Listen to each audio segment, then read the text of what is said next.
Kasinor college ha kashitarik unaitung ka arke ya lingku snikha ka basan pus nem jongka.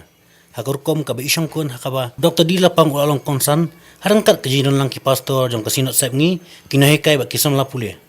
Asyabas jang jirake Dr. Lapang la plai ba ya kali morti van ka uno senyang de kisam la pule bareng ko college. Nak banta ka jing penangkam ha college par kisam la pule. Dr. Lapang ha baikaran komu konsan ula banjur ya kinahikai ba ki bol penyak ko college pa kini kejing ya lenti ya mau mer basan pus nem kin kun tanghani hendrai badang yai bateng i usai huan kajing sekri samlau puli puthi hakis nem ki badang sa sedien haba kerteng dien ya kisan phus nem adap u Dr. D Wanswet principal ka college ulai thu ba hakis nem ka khandai span rubusan min bala seng ka college ki don tang kumban rup sangut ki samlau puli hendrai menta kajing don ki samlau puli kala kot hadu arada san spa ngut ba kajing don ki noi kai ba kinong tre kila kot sakhi spa san phungut bat menta kala ayo ya kerdan grade A limba kajing lep ha jong ki samlau puli. Well, friends, we have gathered today, and I feel very much privileged and honored that I have been given this opportunity to be with you.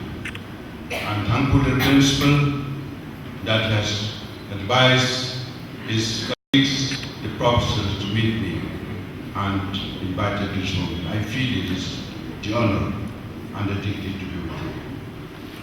Well, the Golden Jubilee celebration reveals the fact that this college was founded under a very strong foundation.